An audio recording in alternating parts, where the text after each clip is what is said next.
So welcome to episode 60 of the Creative Writers Toolbelt. Today I want to talk about the issue of writing the other, and that is the challenge of writing a character who's not like me, the author, and that unlikeness might be something in terms of race, or it might be culture, gender, ability, class, sexual orientation, a whole range of things. And I'm delighted to be joined for this episode by my guests, Nisi Shawl and Daniel José Older. And Nisi is an African-American writer and journalist, and she's the co-author with Cynthia Ward of Writing the Other, Bridging Cultural Differences for Successful Fiction, and she's a graduate of the Clarion West Writers' Workshop, and her short stories have appeared in Asimov's science fiction magazine, The Infinite Matrix, Strange Horizons, Semiotext, and numerous other magazines and anthologies. And she's been nominated for numerous awards, and in 2009 she won the James Tiptree Jr. Award for her short fiction collection Filter House. She is also a founder of the Carl Brandon Society, whose mission is to increase racial and ethnic diversity in the production of an audience for speculative fiction. So welcome, Nisi. Glad to be here. And I'm also joined by Daniel. He's a writer, editor, and composer.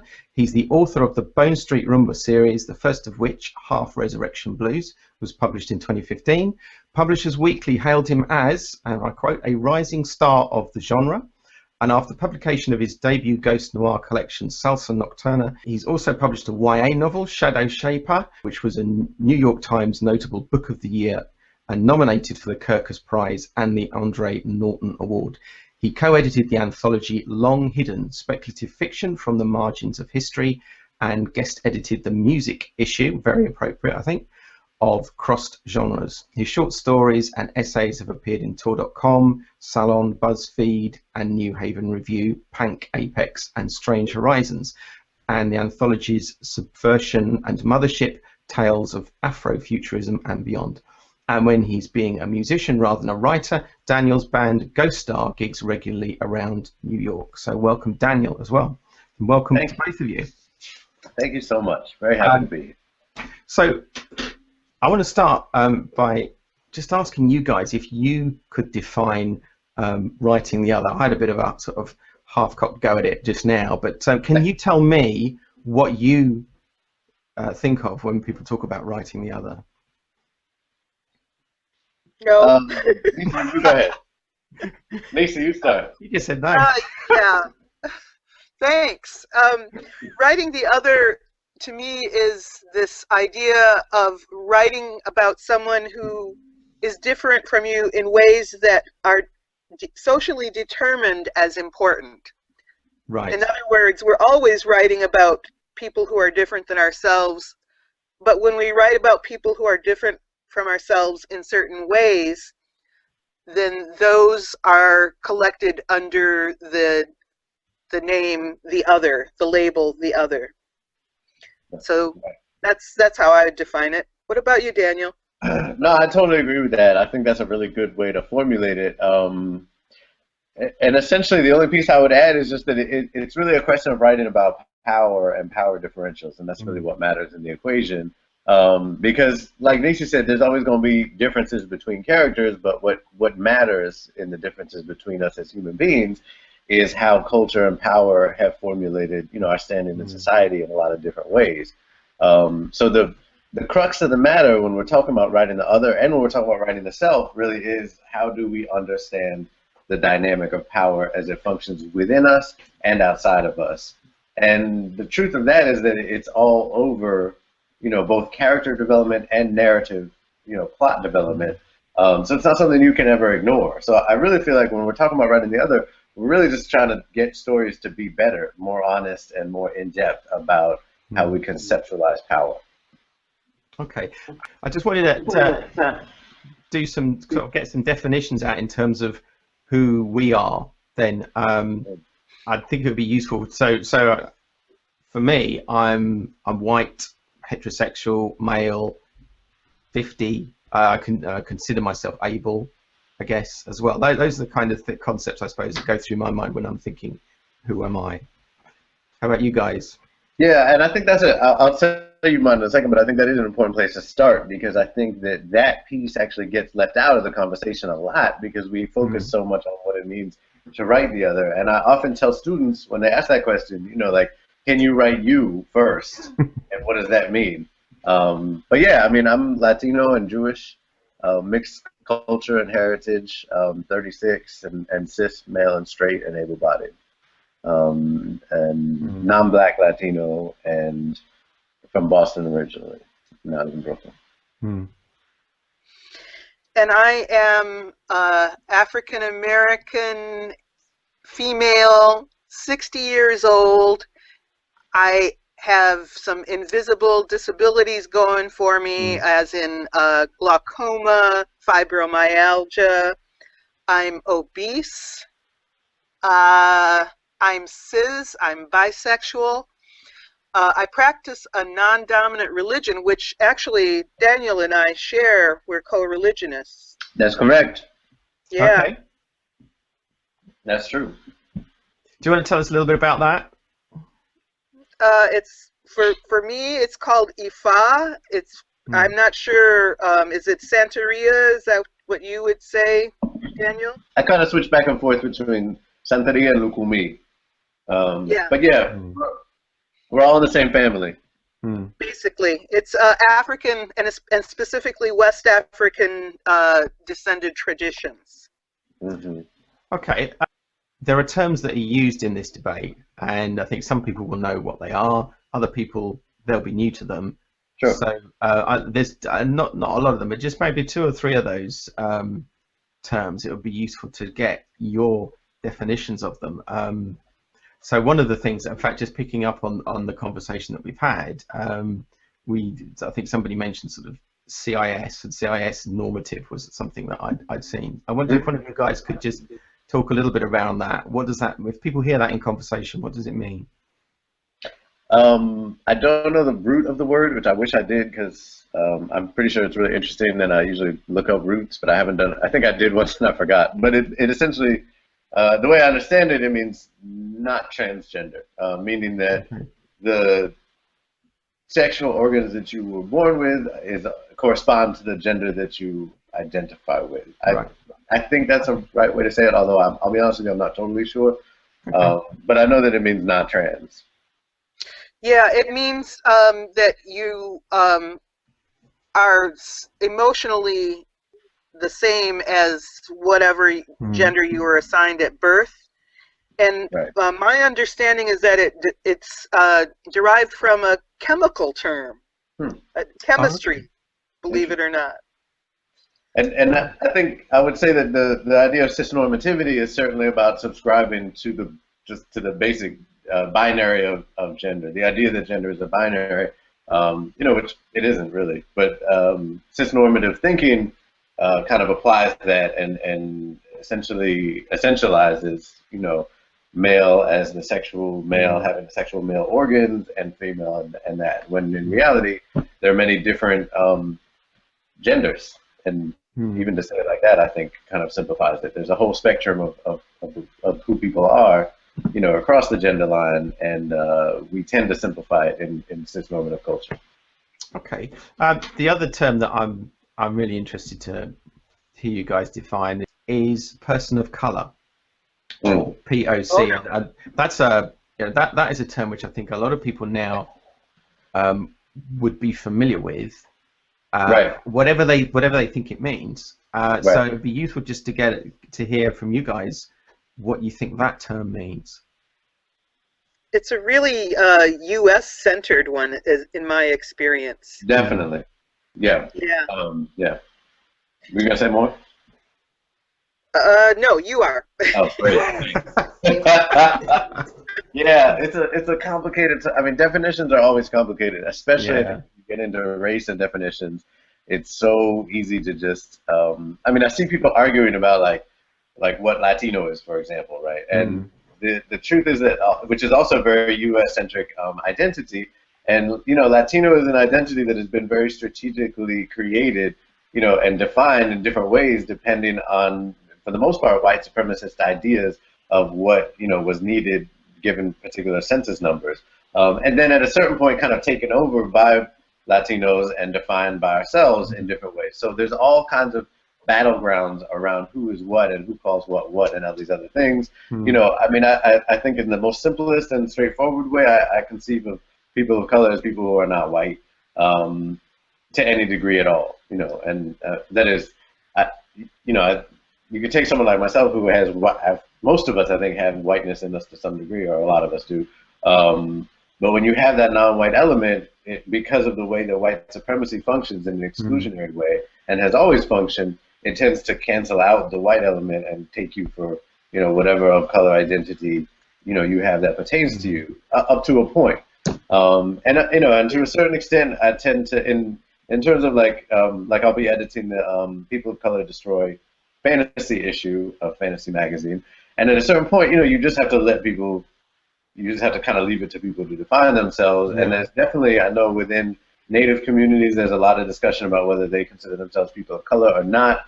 I know Roma people have that conversation. There's a lot of different ways to conceptualize it. I don't think there's one way. And I do think it can be a mistake to kind of like overly, you know, define things. But at the same time, if you're too open about it, then you have like the Rachel Dolezal situation. And it gets really messy on that side too. And I think that's deeply, you know, problematic in its own right. So I hate to give such a wavy answer, but that's about as close as I can get. That's fine. Did you want to add to that, Nisi, at all? Did you want to say anything? Just that I've heard as a compliment to that, people of pallor. Oh, okay. I've never heard that one. That's funny. Yeah. I think it's tough to try and work with these things sometimes. That's my impression is because assuming that the people involved in the debate are sincere and then actually and are trying, then actually they discover that it's hard work engaging with this stuff and engaging it with integrity. But yes, it's good to get some of those definitions out. So bringing the conversation now to kind of into the context of writing. Let's say I'm writing the other, whoever the other is.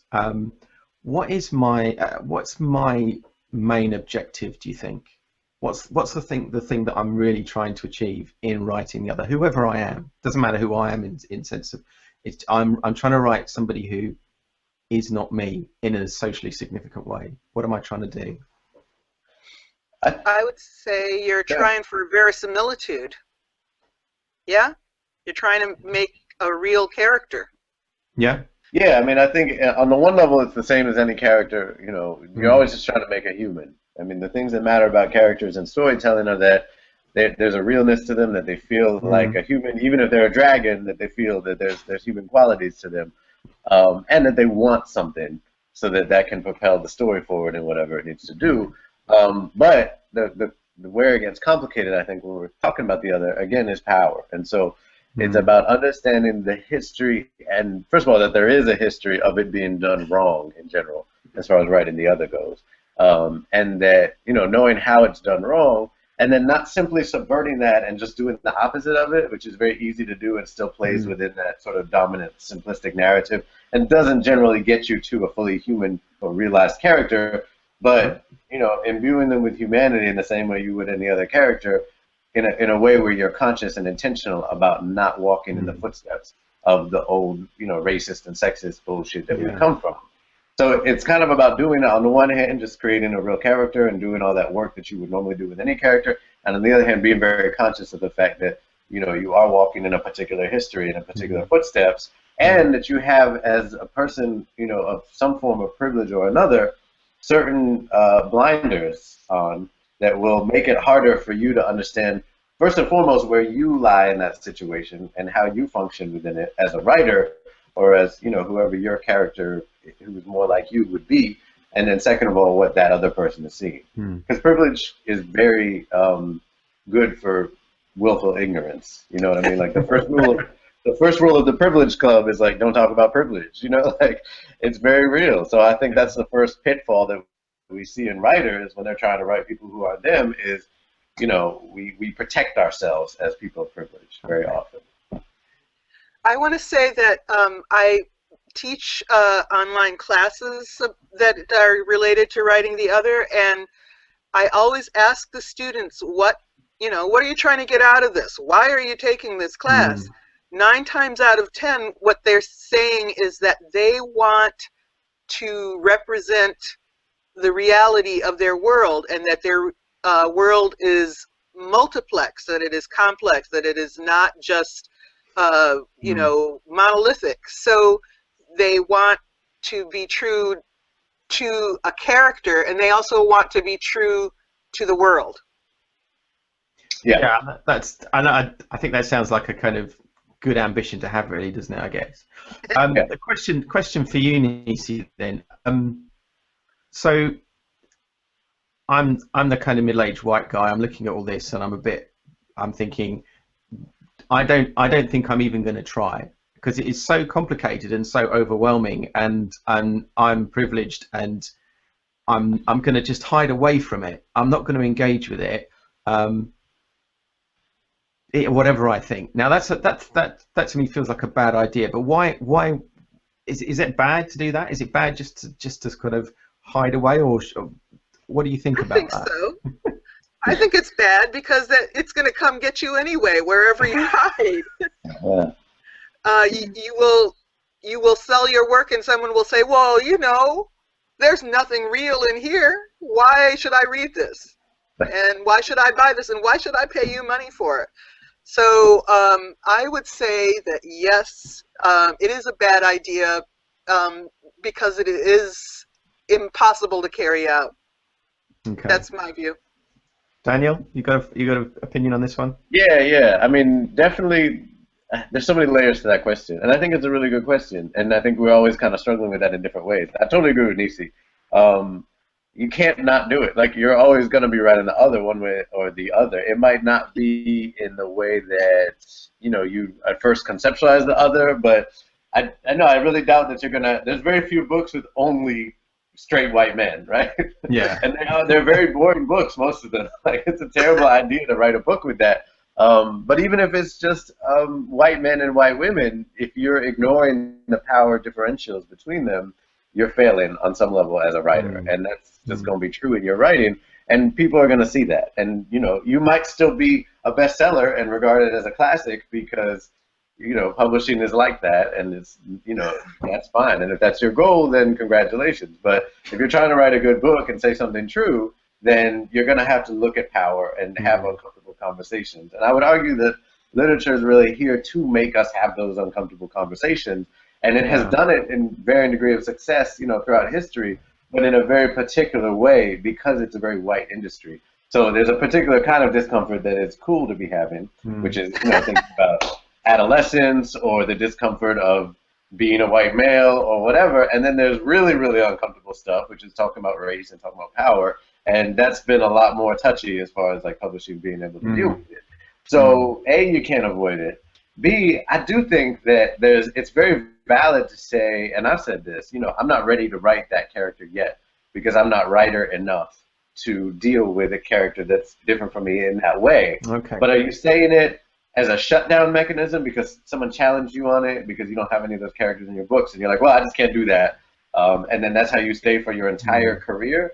Then you're just playing yourself. Then you're kind of lying, I think, and you're just allowing yourself to fall into like a certain amount of complacency. Or are you saying that and then saying, I'm going to try to figure this out so that I can do better? Because a lot of, we have a lot of books to write in our careers, I would hope, and there's a lot of room to figure stuff out and get there and put the work in. But are you putting the work in, And sometimes the work is internal work, and I think that gets a little bit erased. But like it's research, but it's also soul work, and it's also personal work, and it's talking to friends, and it's being out in the world and being a part of things. It's not all going to be in a book. So I think all those things are at play, and and they matter. Yeah, it seems to me it is about being brave, and not giving up on the integrity and the truth of what you're trying to do. Because I to take your point, you could probably step away from writing certain characters for good reasons, but if you do it for bad reasons, then You know, you've lost some degree of authenticity. I think the reasons come through too. We generally can feel your reasons in the writing, and ultimately you're always writing about yourself anyway, because you're writing about your perception of the other if you're writing the other. So you know, we see that, and you can't just sort of be like, you know what, I don't care what they say to me, I'm gonna just write it the way I know it. And you can do that, but we're gonna see that it's gonna be very clear. I think that's important. I would like to add to the idea of research. You know, there's the external research, as in, you know, interacting with this culture, and there's the internal research, as in, I wrote this and I looked at it the next day and it really made me wince. Yes, that's real. And then there's the research of, and I kind of said this already, but just, you know, having, for myself, I'll talk about myself, but just also a lot of people I know, going through the process, the personal process of understanding your own privilege and really reconciling with that. Yes. It's not something that can be summarized with the word research, right? It is very much a soul-searching process, and it's painful. I often equate it with the 5 stages of grieving, you know, like the same way. Like, you go through denial, you go through bargaining, and you go through acceptance. All those things, like, you know, and you're driving yourself nuts, and it can take 10 years and 20 years to go through all those different stages, and then you slip back, and suddenly you're in denial again. And that's real, you know, and like, first of all, that's great fodder for literature. That's a good conversation to be having, but very few books really talk about the experience of being white or being a cis male or all that stuff for as many white cis males that are writing books. There's a lot more by them about being something else that they're not. So, you know, I think that level really matters. And so many people that I know have had that particular struggle on in different levels of identity. And it's like, why are we talking about it in the books? Very few really do. If you want to sort of do not just some desk research, not just looking at books, but if you, let's say I want to write a character, I feel in my story there needs to be a character who is somebody from the Yoruba tribe in Nigeria, let's say, and I don't, maybe I know one person or two, right, and I want to talk to that person to actually begin to understand how it is for them, what's important to them, how life is from their perspective. So I want to talk to them, but I don't want to do it in a deceitful way. I don't want to kind of pretend, as it were, to be friends with them and just pump them for information. Right. I want it to be an honest conversation, and I want them to understand how that would work. So how do you approach somebody who is the other with integrity, if you can, to say, how is it for you? I want to understand how it is. With respect for their expertise, for their knowledge. Yeah. You're right that you don't want to just, you know, pretend, because when I was little, there was this thing called National Brotherhood Week, sort of like 1 week of getting invitations to lunch, where people would, they would be asking me all sorts of rather invasive questions about my experience. So with respect, also with the idea that there should be some give and take here. So often I will recommend people, you know, suggest this themselves. You know, I can give you money, I can volunteer for an organization that you are part of. I can, you know, wash your grandmother's floor. I can do something. I can look at your poetry. Oh, no, not your poetry. But yes, I can look at your poetry, and I can do something in return for you helping me. So that, I think, really changes the power dynamic. Yeah. Yeah, I agree with that, and that's how I try to work as well. And I think it depends how much you know. You sort of know best generally, like whether or not you're ready to write a character or not. So, you know, there's some cultures or identities that I feel comfortable enough that I could do the groundwork or the grunt work of writing it, and then I'll have someone beta read it, you know, who is, or a couple of people ideally, who are of that identity, and I'll pay them as I would pay, you know, just like I would pay a NASA scientist if I was writing about space and I asked them to read my book, because there is a level of expertise that comes with living that I don't have, and I believe in honoring that. So yeah, and then if it's something that I really have no clue about, I would be very upfront with them about the fact that I'm writing a book.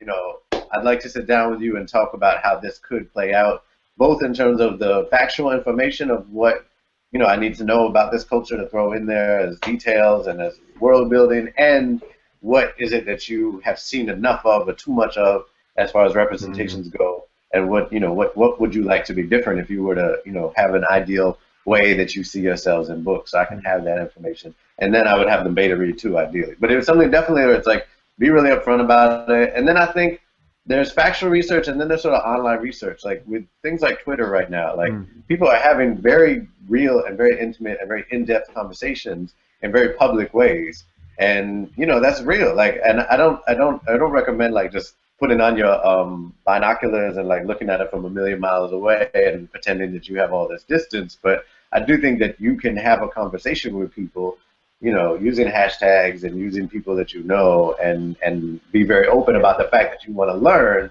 and try to, you know, have that conversation, find out what you need to know. Yeah. It sounds like it has to be an honest trade. Definitely. And a respectful trade. Recognize that the history of history and the history of research is very, very, very violent. And it's a very messy undertaking. And there's a history of violence to it. And, you know, a lot of people who have been researched are very aware of that violence and that history. So if they're coming at you, you know, with a certain degree of animosity, that's something that you have to, you know, understand, that it's not just like they're in a bad mood that day. You're walking, again, in these very precarious footsteps. Yeah. And you can be defensive about it, but your person will probably walk away from you, and rightfully so. Or you can accept it and deal with it and understand what that means, and then learn as best you can. Let's say you want to write somebody who is the other, and you're at the start of that process, as a lot of people are. Yeah. I guess a lot of people might think, you know what, I'm going to kind of check out Wikipedia, I'm going to go online, I'm going to do all of that sort of stuff. Yeah. And get a view. Right. We've talked about honestly and respectfully engaging with people. Is there other things that people can do to start to get to grips with this? Well, definitely read books, you know, not just like books by the people, not just books about the people. Primary sources. Thank you. That's the word I was looking for. I knew there was a term for that. Yeah, that. Yeah. Yeah. Nisi, do you want to expand on that a little bit? Sure. The first thing I would say is that you should recognize, as Daniel sort of was pointing out, that you may not be welcome. Right. People may not have time for you. People may look suspiciously on your intentions. I don't know, Daniel, if you've run into this paradigm that Diantha Sprouse put together. Diantha Sprouse is a First Nations woman that I know through Carl Brannon Society. She divided up ways of interacting with non-dominant cultures as invader / colonizer, tourist, and invited guest. And the problem is that a lot of people think they're the invited guest when they have not actually received an invitation. Invaders come in, they take what they want, they stay as long as they feel like it. Tourists give something in return for what they get. They have a time that they're with you and then they're gone. They have etiquette and rules that they follow, and invited guests are members of the family, basically, in a temporary way. Again, they leave when it's time for them to go, and they know that they are not that this is not their place, but that they are welcome there. And I would say that those three ways of interacting are important to know, and to figure out with the help of the people that you're interacting with, which one of those you're doing. Right.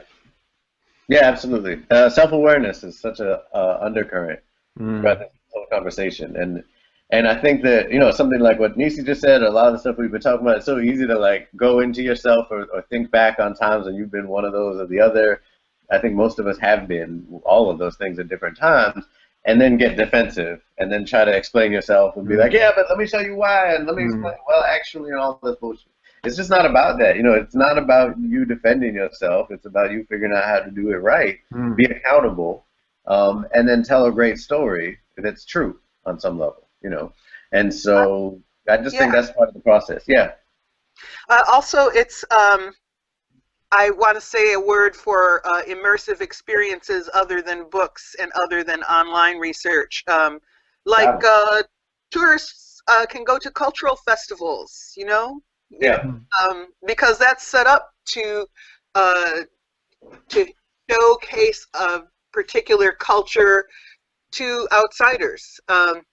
Or you can go to museums, you know, you can try and sample cuisine. I know that when Sharon November was editing Nadia Okorafor's book, Akata Witch, she was like, okay, let's go get some of this soup. Okay, let's eat this food. Because if this is happening, if this is what your characters are doing, I need to know. So she wasn't even writing the other, she was editing the other, but she felt that she had to have some sort of sensory groundwork for what was going on there. Right. Okay, I want to come to something that I think I've seen in your writing, Daniel, or a comment that you made, and you may have been picking up on something else somebody said. So this person was commenting on how this issue can be seen, in terms of writing, this can be seen as a moral issue, what we're talking about, but it can also and should also be seen as a craft issue. I think the term they used was it can be a craft failure, if you get it. Definitely. What do you guys think about the morals of this versus the craft issue? What's going on there, do you think? Yeah, I mean, that's a great distinction, and it's I think it's a deep tension within the conversation. I personally hate the word moral, but I do know it to be a question of life and death. Really is how I would frame it myself. Because representation, it always gets me how like the same people that just want to like uplift, you know, the glory of storytelling and artwork and everything else, when it comes to talking about how dangerous bad representations are as far as, you know, racial stereotypes and gender stereotypes, suddenly it's just art, it's just a story, it's just fantasy, it's just science fiction, and suddenly like the word has no power anymore. Truth is that we have to take the bad with the good, and the sword is very double-sided, and if art can create the world, art can also destroy the world, and that's why we love it, and that's why it's dangerous and beautiful and, you know, everything else. So like, on the one hand, it is very much about life and death. Representations very much determine our destinies in a lot of ways. And on the other hand, it's also about good writing and bad writing. And I tell people all the time, you know, we're doing this work so that books and literature as a whole get better, not to, you know, guilt trip anybody. I don't have any interest in guilt tripping anybody. I have an interest in not being shown to be a demon or a clown in every book I pick up, you know, in fantasy literature or any literature, and that my kids even more so. So, you know, it's both, and I think that, like, the truth is that racist cliches are exactly that. They are cliches. It's bad writing. Your character is flat. If you create a woman character who is just there to be ogled at and have sex with, it's a flat character. You know, it's not good writing, period. There's no two ways about it. Now, there are great writers that have done that, and they're lesser writers because of that, and they're still great writers for other things. You know, we can be complicated in our analysis, and I think we have to be, really. If we truly love something, we have to be able to critique it and see what about it is dangerous and what about it is amazing, and really just allow for the fullness of that to come through. And that makes our work better, too. I have nothing to add. That's beautiful and true. Yeah, I stand with you on that. Okay, cool. Just picking up on something you alluded to there, Daniel. I think I read somewhere, if I get this wrong, I apologize, I might be misquoting you, but you said ritual is not spectacle. Mm. I think that's what you said, which I thought was really interesting and intriguing. And I wondered if you both could kind of unpack that a bit, because I think that I can see that as an issue that I've had in some of my writing, where either I've done a kind of, oh, that's an exotic thing, let's just plug it, or I've done a pick and mix. You know, I'll have a little bit of that Aztec thing going on, a little bit of this, and it's just, you know, but ritual is not spectacle. Right. So what do you say about that? I see how it gets confusing, because ritual is so often presented as spectacle, and that's a lot of people's only relationship to ritual is seeing it, you know, paraded down the street or in those kind of cultural events that Nisi was talking about, you know, which is fine, but when that, we have to understand, I think, that's really the surface, you know, that's like the front of a building, and there's a huge, vast castle inside that is much more true and much more in-depth and really speaks to what's going on.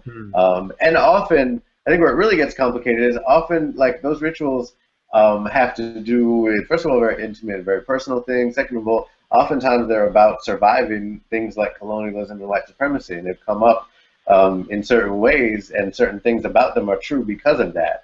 So what you're seeing is not only just for spectacle, but it's also for survival. So there's forms of protection that happen, you know, in the public performative aspect of it that aren't true in the private part of it, or that are true, but someone who's an outsider is going to have no concept of what that's really about and totally miss it, and then represent it and blow it, you know, badly. So I think it's just sort of about humbling ourselves a little bit to the understanding that what we're seeing in the public performance may have nothing at all or very little to do with the, you know, the real intimacy of what's going on in sacred space. Yeah, and I would just add that what's going on is often something that cannot be shown. It's a secret is not. I got this from John Crowley, actually. There's a difference between what people call a secret and what actually is a secret. A true secret cannot be conveyed. It can only be understood. You can't tell someone a secret. You can only know a secret. You can't convey the meanings of these of particular rituals. You can only experience them. Right. Very well put. But then you were talking about, I think you're actually talking about a second thing when you're talking about this sort of salad bar approach to culture. You know, I'll have a little bit of Aztec, you know, I'll have a little bit of Nippon, you know, and that is a separate issue, which when I'm talking about it with students, I'm generally saying there is sort of a backstory for any cultural icon or any cultural process that you want to borrow, and what you need to do is really think about and research and examine what caused there to be, say, an exam system for the civil bureaucracy of China, and what supported that, because if you have just that one thing in isolation, you have fakeness. Right. No, I think that's really well put. I would totally agree with that. And because it's not simply like, I think it's very easy to say, like, don't do it. And 99% of the time in these conversations, no one is ever saying don't do it. Everyone is saying do it right and do it with complexity and challenge yourself to do it better. And that's really what that is. And exactly what Nisi said is that along with that, you know, like every mishmash of culture that we have, because most cultures at this point, you know, have quite a mishmash involved. Most of them are there because of different histories of domination and power. Often it's because of, you know, genocides and entire peoples being moved from one place to another against their will. So when we just sort of nonchalantly throw things together and are just like, oh, a little bit of that, cherry picking, but don't give any respect to the histories of why that might be true, even in a fantasy realm, you know, it just feels sort of cheap if we're not aware that, like, there's a reason that things are mixed up, and it's a very deep and complex reason, and often a very painful reason. And that's sort of the last thing we want to cheapen, I think, as artists. Yeah. But when we do it too quickly, that's what comes across. Yeah. I'm noticing that in our conversation here, words like truth and respect, and perhaps integrity or authenticity, stuff like that, are coming up again and again. And I'm looking for the kind of not so much here's the answer, 3 steps and you're sorted out, because I don't think it's like that. But just kind of what's the attitude of mind, what's the attitude of heart almost that you have to bring to this to do it. And these are the clues I'm getting, I suppose. It's respect, consideration, honesty, truth, authenticity, those kind of things. Yeah, I would say yes, but those are all sort of very vague words that can be easily like Trump will say that he's a very respectful person, and that doesn't make it true, right? So, much like the word diversity. I was listening to a program on gentrification this morning, and a landlord was saying gentrification is good because it diversifies poor neighborhoods, which is like a mind-boggling reversal of the diversity that we know and think of. But he's technically, he's using diversity accurately, and when we use it to essentially just mean people of color, it can be very problematic in a simplified way. But not to say that I agree with him at all, but just that diversity is complicated as a word, and so are a lot of the words you said. I would say the number one thing that matters in this conversation is, can you listen? Are you able to truly listen to the world, to the people that are your sources and the books and everything else that you're speaking to, and to yourself? And I think that if you are truly able to step back from your ego, step back from your privilege, you can't not have privilege, but step back from trying to protect your privilege and trying to be defensive about your privilege, and truly listen to what's going on around you and to what your own heart is saying and what what the power dynamics are in the world outside your window. I think that is what will take you through the minefield of it better than anything else. Nisi, what do you think? I think I'm actually thinking of a word that hasn't come up that I think is relevant, and that is collaboration. Yeah. Because when you're talking about writing, you're talking about doing this as an individual, but you're doing anything that you do with the backing of your community, and you get to choose to a certain extent which community you're asking for backing and who you're responding to. So if you're collaborating with people who are defending white male cis privilege, then that's one thing. If you're collaborating with people who want to have more inclusive fiction, that's another. Right. And you get to choose. I think I know what you've chosen just by you having me and Daniel on this show. Well, let's move to some specific things then.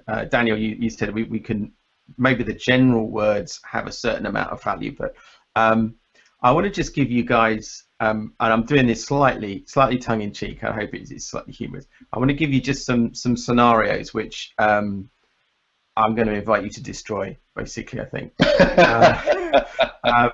So here's some writing I've done, and it's a kind of where did I go wrong. So the first scenario is this. I'll get your comments on this.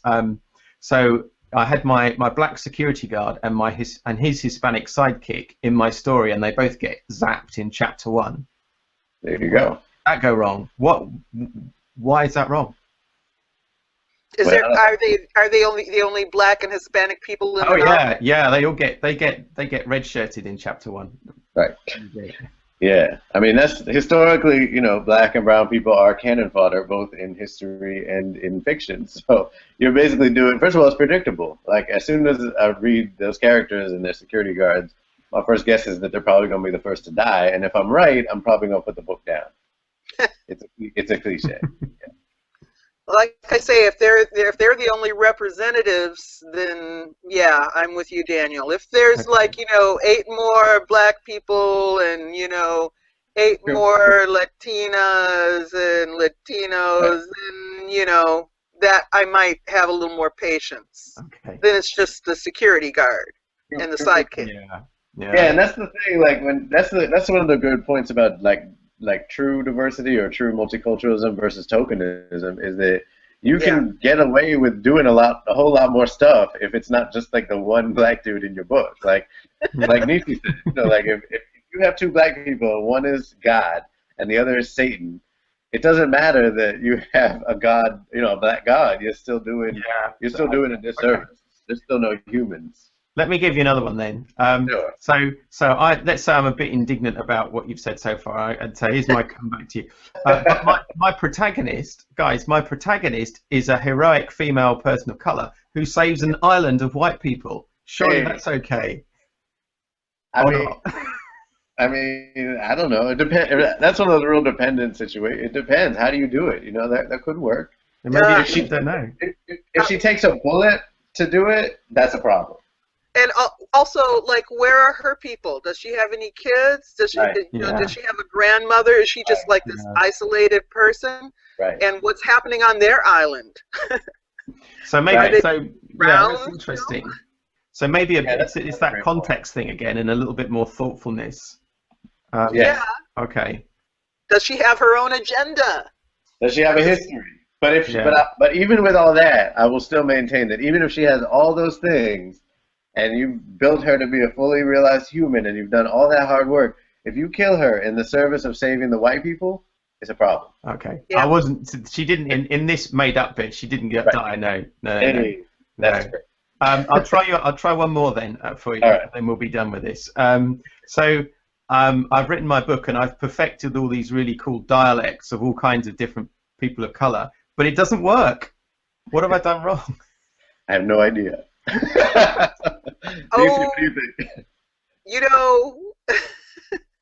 There are so many things, so many ways that could go wrong, like how you represented the dialect, and who else has dialect besides these characters? Right. Like, are you pointing up difference by only representing one kind of speech? Because actually, pretty much all kinds of speech are some kind of dialect.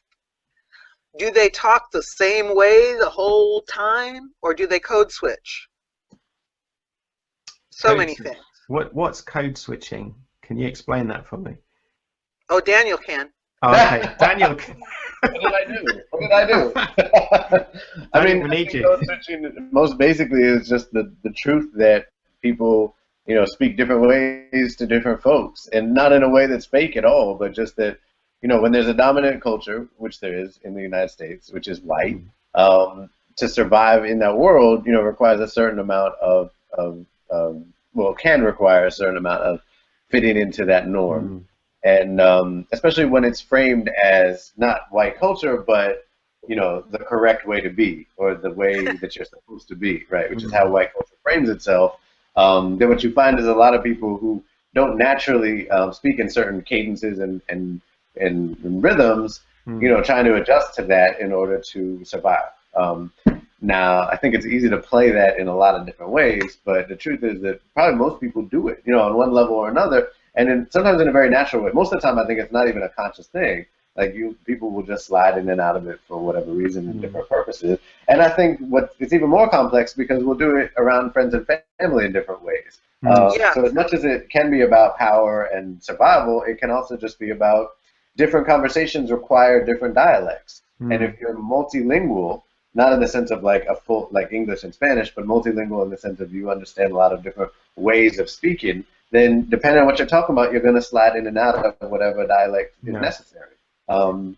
People who speak English and Spanish will speak both at given moments, and then one or the other at different moments, and that's just part of the beauty of language, really. So I think if we're being honest about characters and dialect, there's a lot of slippery slidiness in a good way, and a lot of fluidity around that. So, I mean, for me, voice, I'm talking about that in a kind of authorial sense, is really important. And voice is part of integrity for character and all that kind of stuff. But voice, in this context, voice is bound up, I think, with language, dialect. So in an attempt to create authentic voice, how do you also authentically and respectfully create dialogue and language?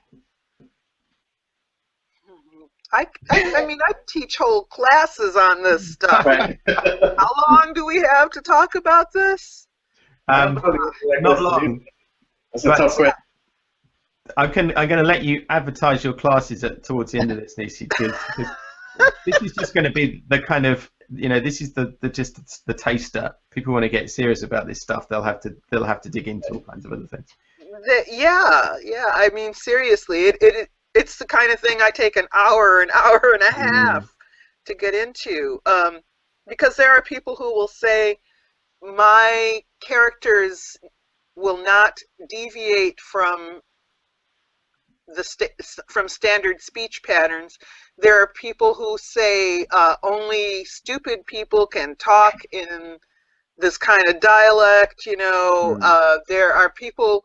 I was collaborating with Nala Hopkinson on a story, and she really objected to having the narrative have one voice and the characters have another. She said no, that exoticizes the characters. So it's something that you have to work with and work out, in my opinion. And every story is going to require a different combination of skills. Okay. Just I want to come back to something we talked about earlier on, which is kind of, I think, associating. I know you don't like the word moral, Daniel, but I say moral quality or lack of with a particular race or gender or whatever. So how as a writer, how do I avoid good or evil, let's say, being associated with a particular race, a particular gender, ableism or non, that kind of stuff? How do I kind of break that?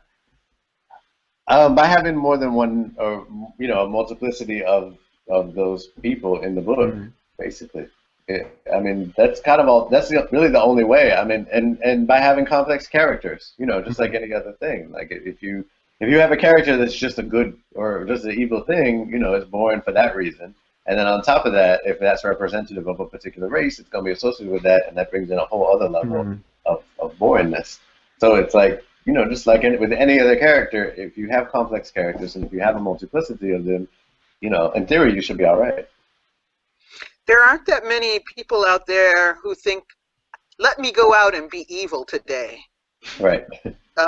Shirley Jackson actually had One Ordinary Day with Peanuts. She had a great short story in which that was somebody's job to go out and be evil. But even then, it was just their job. Right. It wasn't their identity. So, okay.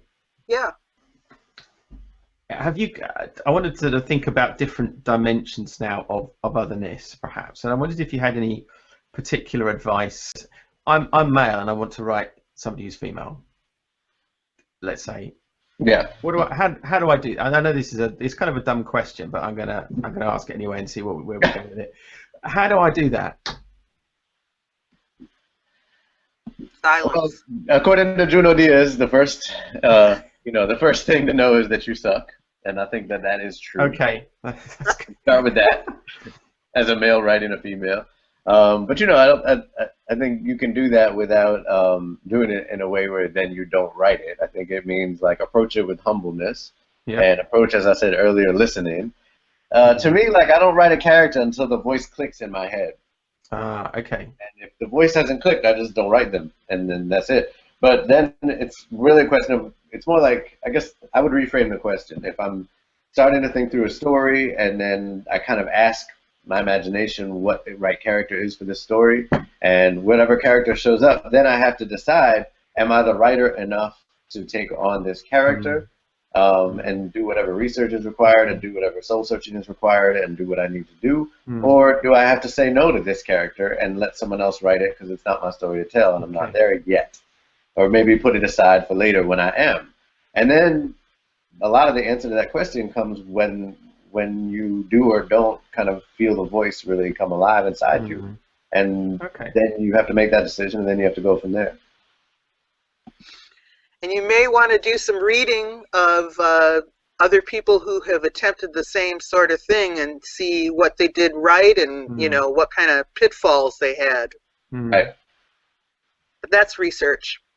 Yeah, I guess it is. And if I'm writing somebody who's very different in terms of age to me, So if I was a very young person writing and I'm writing an old person, or a very old person writing a young, whatever, any advice on that kind of thing?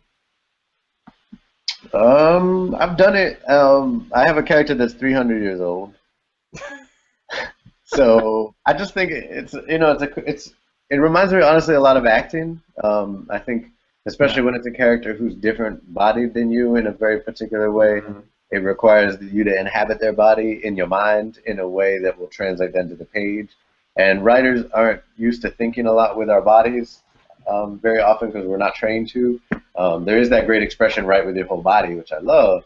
But what does that really mean? You know what I mean? I think it really comes into play when you have a character who's differently able than you or differently aged than you or just a different size or whatever. You have to start thinking, like, how does that change your experiential relationship to the world, whether it's just walking across the street or killing a bad guy, like it's going to be different. And the more that you can do that and inhabit that skin and that body, the better the more alive the peaceful feel from that character's point of view. And sometimes it might be like physicalized. I remember when I was a kid and I couldn't sleep, one thing that I used to do to calm myself down because I was a wild kid is I would walk to the farthest end of the house and then I would crook my back and walk as slowly as possible, pretending that I was a very old man, all the way across the house, up the stairs, into my bed. And in the process of that, I would sort of tire myself out just from, first of all, just moving so slowly, and second of all, kind of taking on the tiredness of an old man. And it's a way of inhabiting the body. And your mind changes, according to your body very often, and vice versa. So I think if you take those things seriously and you really put that into practice, even if it means like walking up to the writing desk very slowly and in the body of an old man or whatever that might mean. But things like that, like be playful with it. I like that analogy. I remember when I was taking acting lessons, I was told over and over again that it was easy to get makeup and take on the persona of someone older, and very difficult to do it for someone younger. And I think that's true for writing as well. I was trying to recall someone who had done it well, and all I kept coming up with were people who'd done it horribly. Right. And I think that part of what can help is what you're talking about with movement and physicalizing it. But that's harder for me as a 60-year-old woman. I'm not leaping up those stairs. I can't assume that the physical characteristics of someone much younger. And the language, oh heavens. Yeah. Assuming the language is, I would advise trim it out as much as you can. Unless you're inventing your own slang of the future, don't even try to write in the slang of the current days. If you can get someone else, a beta reader, to fill that in, fine. But if you try and do it yourself, I shudder for what will happen. Am I right, Daniel? No, absolutely. I mean, I think it can be done, but not if you're not spending time with actual people that are involved with it, and like true time, not just like, scheduled time. I think it's hard to do. I think it's harder to do than people realize, and it's harder to pull off right and know you pulled it off right than people realize, for sure. Respect the whole, to me, I don't know, this is a process, but to me, like, as I said, like, if it clicks, and I know it. And I think that writers need to really, like, be clear on that and not do it when it doesn't click. Yeah. Nisi, I want to ask you a question, actually. You wrote an essay called Beautiful Stranger, Transracial Writing for the Sincere. And just the title of that intrigued me. And maybe we've alluded to some of this during this conversation. But what sort of advice would you have for the sincere, for the person who is sincere in the context of what you were writing there? Oh, the title is a very, very hopeful one. because it alludes not just to being sincere, but to looking up to these strangers, to not thinking that you can capture them all in this much text. Right. So I guess that's my advice to the sincere would be that you will not get it in one go. And accept that, and accept that this is a lifetime work. Yeah. That you will do it, and you will do it better the next time, and the next time after that. Yeah, definitely.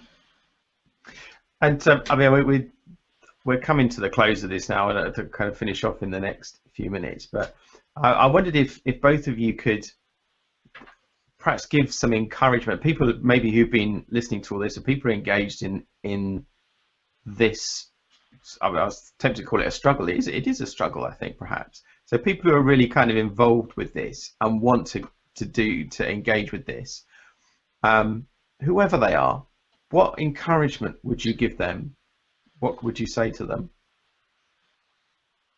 I think this is the conversation that makes you a better writer, like by leaps and bounds, and not just because of the basic things that we're talking about, but in every aspect. I think all the elements that we've spoken about that are required, and as far as like thinking through writing someone who's not you, are elements that make storytelling better, whether it's character, world building, the actual craft of prose, or conflict setting. They're all connected, and they all get stronger when you think through, when you allow yourselves to really, face power directly instead of trying to skid around it or be defensive about it.